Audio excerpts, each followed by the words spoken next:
Olá, eu sou Débora Guaraná e está começando agora mais um Faísca, um podcast do Instituto Feminista para a Democracia, SOS Corpo. Faísca. Feminismo para a transformação. Está terminado o processo eleitoral de 2020. O segundo turno trouxe surpresas. O crescimento das campanhas do campo de esquerda e a forma como isso aparecia nos dados das pesquisas não resultou nas estrondosas vitórias que estávamos esperando. Mas calma, o resultado também não significa derrota para o campo da esquerda. A partir dos resultados eleitorais, o que podemos avaliar sobre a força do campo político progressista em relação ao campo político conservador? PSDB, MDB, DEM, PSD e progressistas, que são os 5 maiores partidos de direita e centro, governarão mais de 60% do povo brasileiro. Mas os partidos de esquerda não reduziram o seu desempenho eleitoral em termos numéricos e tiveram vitórias simbólicas significativas. Um bom exemplo é a vereadora mais votada da cidade de São Paulo, uma mulher negra, transexual e periférica, Érica Hilton. O debate das pautas dos movimentos sociais e os sujeitos que vocalizam essas lutas entraram definitivamente no processo político eleitoral. Mas o que muda na vida da gente com esta eleição municipal? Estamos em uma pandemia e enfrentando o pandemônio gerado pelo governo federal. A crise sanitária se associa à crise econômica e nossas condições de vida só pioram. Tudo indica que este final de ano exigirá muito de nossas forças de resistência para continuarmos na luta contra os pacotes de maldade do governo Bolsonaro. Essas são questões que desafiam o movimento feminista e por isso queremos refletir sobre elas neste episódio do Faísca.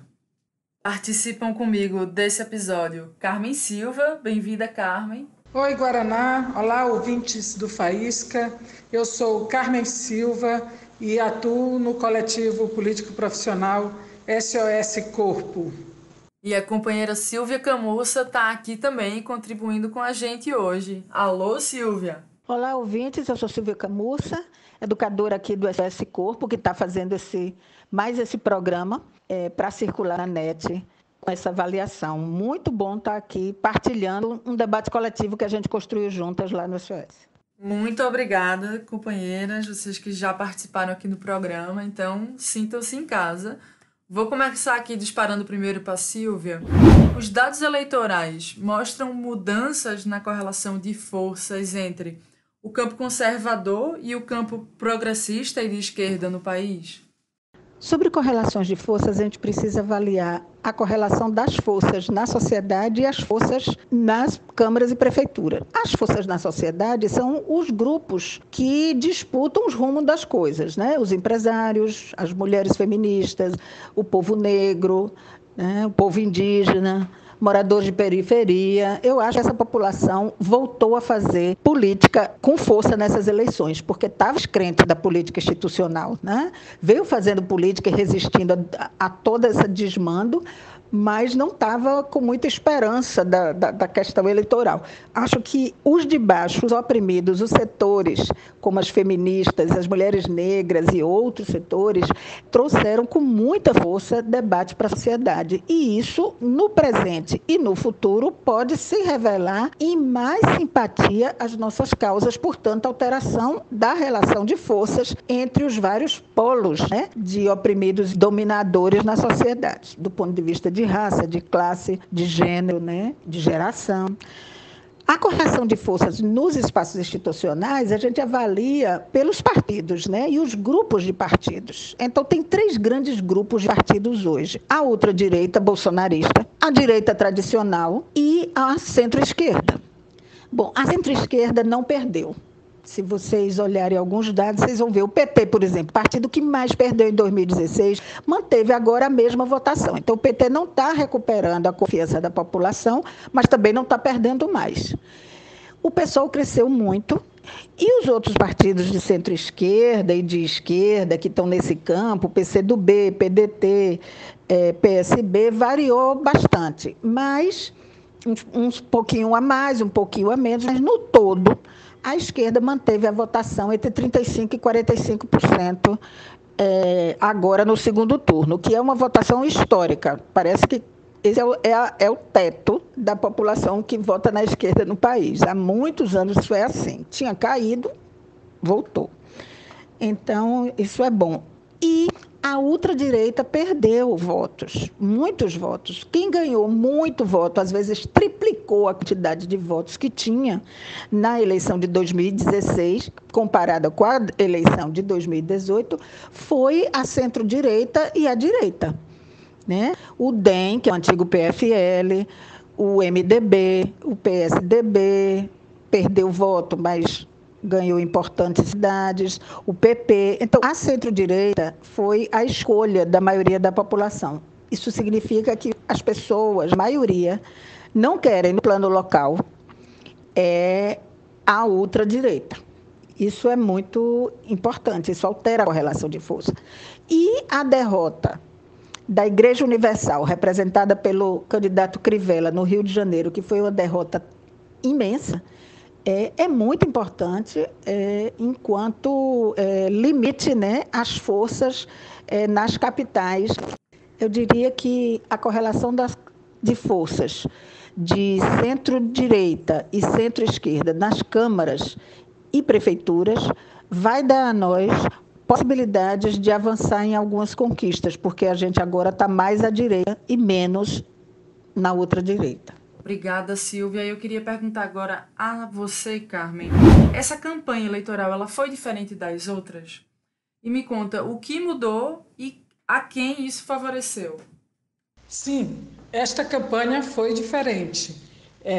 Tivemos algumas pequenas mudanças nos procedimentos da eleição que trouxeram alguma diferença. A mais importante delas é a impossibilidade de coligação para a chapa proporcional, ou seja, para a vereança. Cada partido teve que montar sua chapa e atingir o coeficiente eleitoral para poder eleger o primeiro nome de vereador ou vereadora eleita. Essa é uma diferença que pode gerar problema para os pequenos partidos. A partir da próxima eleição, corre risco de não atingirem a cláusula de barreira. Todavia, ela também fortalece a ideia de que o partido político, numa sociedade, deve ter um programa para concorrer às eleições. E não se montar uma chapa coligada com outro partido que, a princípio, deveria ter um programa diferente. Então, é uma questão aí para a gente discutir nas próximas eleições. Infelizmente, essa eleição ela não se pautou tão fortemente pelo debate de programas partidários, apesar disso, né? O debate foi muito mais focado na questão administrativa, em como gerir as políticas públicas. E o enfrentamento das desigualdades que a sociedade brasileira vive foram pouco debatidos, né? Então, isso é um problema. Agora, vale destacar que o bolsonarismo, quer dizer, os ideais da extrema-direita que articulam o fundamentalismo, as milícias, esse ódio às mulheres, às pessoas negras, LGBT, esses ideais não foram aceitos pela maioria da população. Infelizmente, alguns partidos que se colocam como no campo da centro-esquerda adotaram táticas bolsonaristas. Então, isso evidencia como está forte ainda na sociedade esse tipo de pensamento. A gente viu também muitas práticas extremamente patriarcais e racistas, especialmente contra as mulheres candidatas do campo de esquerda, contra as mulheres negras e trans. Independente disso, nós tivemos muitas vitórias que enfrentaram essa subrepresentação, né, nas câmaras de vereadores.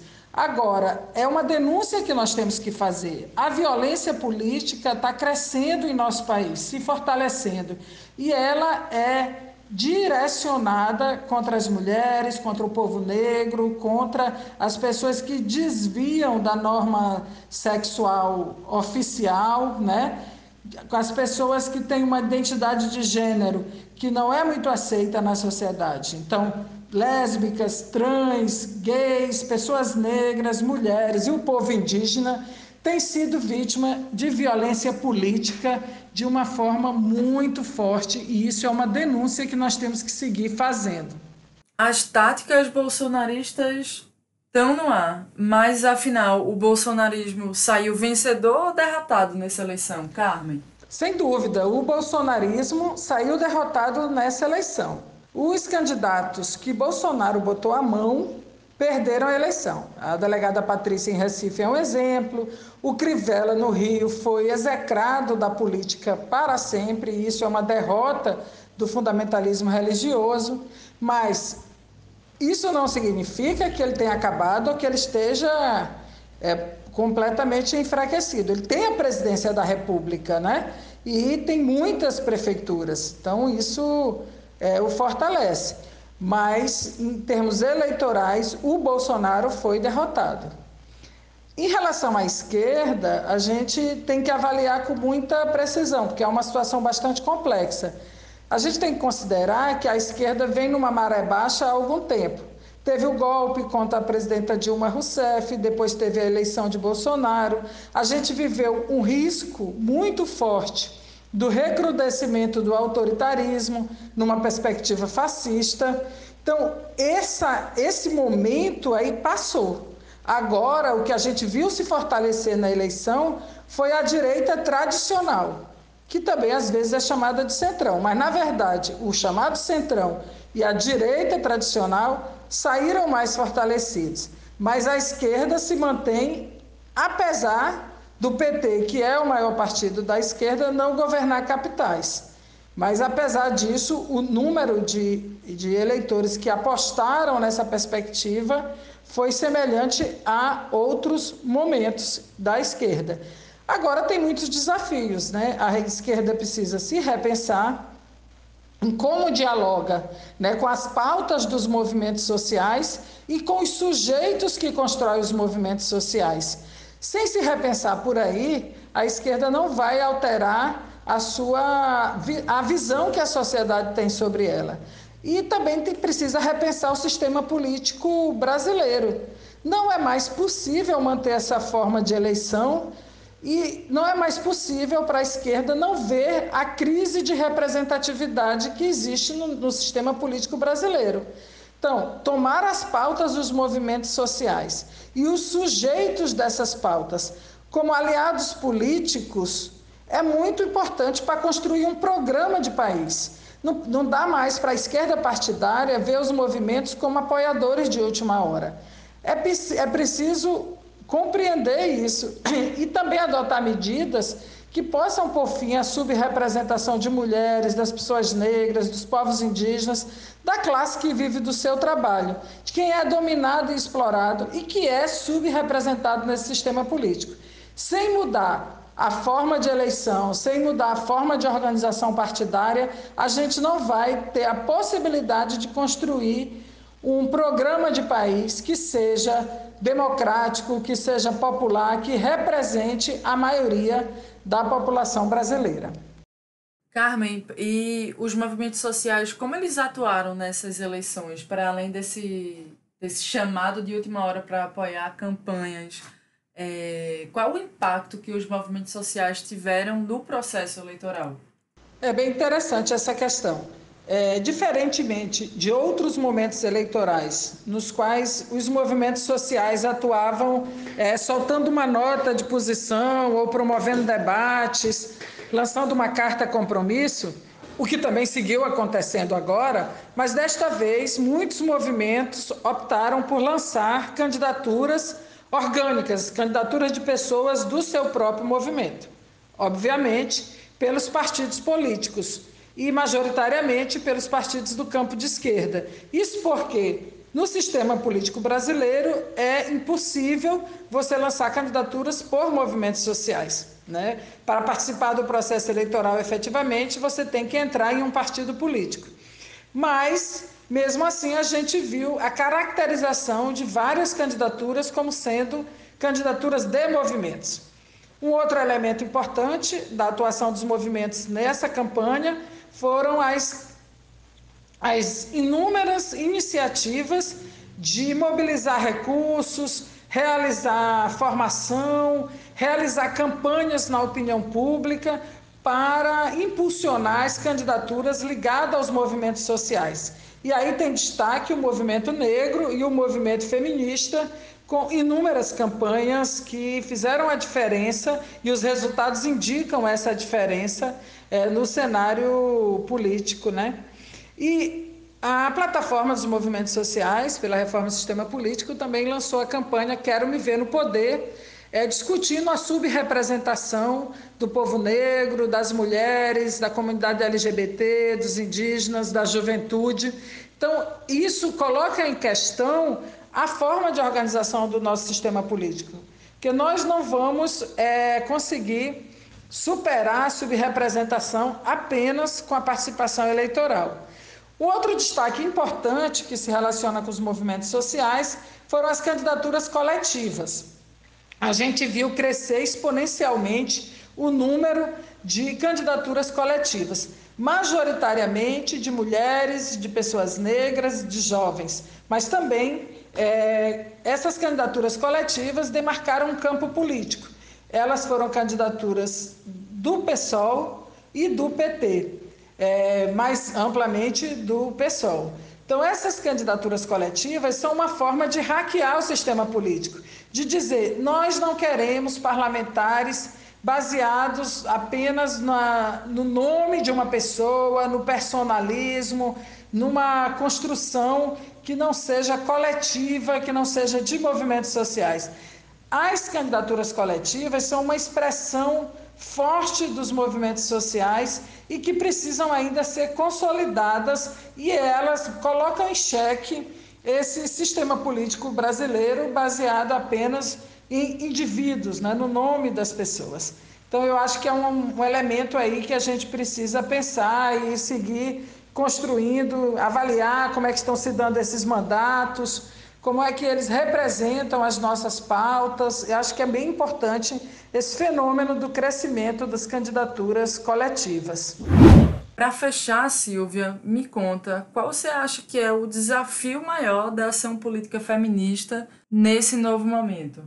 Feminismo, pelo menos do nosso feminismo, que é também antirracista, né, e contra todas as desigualdades de classe, são muito próximos aos desafios da própria esquerda. Não estou falando dos desafios da esquerda partidária. Os partidos de esquerda têm seus desafios próprios e eles vão ter que, com sua militância, se construir. Especialmente terão chance se atuarem mais democraticamente com as suas militâncias internas. Terão que se resolver aí, terão que resolver como vão se aliançar, se vão ser 2 grupos, né, ou se vão todos fazer a tal frente ampla de esquerda, porque a hora é essa, mas é aí a questão dos partidos. Agora, do ponto de vista dos movimentos sociais de esquerda, o feminismo tem alguns desafios muito parecidos e alguns específicos. Toda a esquerda precisa aumentar a adesão da população às suas propostas, à sua visão de mundo, à sua crítica ao que está errado agora, à sua defesa do direito das pessoas que defendem, né? Então, é preciso aumentar a quantidade de pessoas que simpatizam, concordam e estão dispostas a se engajar na luta. Então, a gente precisa ganhar adesão às ideias, visão de mundo, tanto o que a gente acha ruim no mundo como está agora, como o que a gente propõe para uma vida melhor, e precisa ganhar adesão às lutas, aumentar nossa força e capacidade de lutar. Nós teremos pela frente posse de novas câmaras. Acho que um desafio é, em cada cidade onde há movimentos organizados, marcar presença já na posse e construir desde já o que pretendem os mandatos progressistas. Provocar os mandatos progressistas eleitos, quem teve, né, mandatos eleitos nas suas cidades, para que pensem na sua estratégia desde já, porque a correlação de forças dentro das câmaras, como a gente já viu, é maior, dominada pela direita e centro-direita. Então, como os campos progressistas vão pautar nossas causas lá dentro? Provavelmente a gente vai ter que fazer essa tarefa. Se não fizer, é pior, porque as candidaturas progressistas não têm aliados dentro, e se não tiver com quem dialogar do lado de fora, na sociedade, que são os movimentos, né, para ressoar nossas pautas nos espaços institucionais, causar problema, reverberar nossas denúncias, vai ficar bem mais difícil de pressionar as prefeituras e o poder executivo. Então, é muito importante a gente manter o enraizamento e a territorialização das nossas lutas no plano local, porque a direita cresceu e o bolsonarismo recuou um pouco. Então, vamos tentar empurrar para ver se a centro-direita chega mais para perto de nós. Esse é um desafio importante, e que não é na luta institucional, não é dentro da Câmara de Vereadores, é na nossa organização cotidiana, é conseguindo mais militantes, né? Nesse momento, então, um desafio é compreender que, mais do que grandes lideranças nacionais, a gente precisa de muitas fortes lideranças locais para confrontar e organizar. Então, a formação política de nossas lideranças, para compreender como funciona a dinâmica da sociedade, as relações de poder e a capacidade de argumentar, vem da formação política. E muito enfrentamento de debate terá que ser feito. Então, a formação política é muito importante. E a auto-organização local. A auto-organização é a coisa mais revolucionária que nós mulheres fazemos, é nos organizar para lutar contra aquilo que nos oprime e para defender nossos direitos. Então, sem se organizar, não vamos a canto nenhum. Não adianta nem ter liderança brilhante, se não tem organização coletiva. Porque a pessoa sozinha, uma andorinha só, não faz verão, a gente sabe disso, há muito tempo. Parece que esquece. Então, vamos lidar com lideranças coletivas, organização coletiva e ação coletiva no plano local. É o grande desafio nesse ano de 2021. Escutou isso? Auto-organização é revolução. Carmen e Silvia, muito obrigada. E vocês que estão aí do outro lado do telefone, da telinha, provavelmente fazendo alguma tarefa doméstica enquanto nos escuta, obrigada pela companhia. Esse podcast tem sido atualizado quinzenalmente e está disponível em nosso site, no YouTube, no Spotify, no Instagram. Nós convidamos todas e todos vocês a participarem, mandando comentários, perguntas e sugestões de temas. Esse programa foi produzido por Carmen Silva e Silvia Camurça. As reflexões que elas trouxeram aqui são reflexo dos debates coletivos que acontecem periodicamente no nosso Instituto Feminista, o SOS Corpo. Eu sou Débora Guaraná e faço, além da apresentação, os trabalhos técnicos. A gente se vê no próximo episódio. Faísca. Feminismo para a transformação.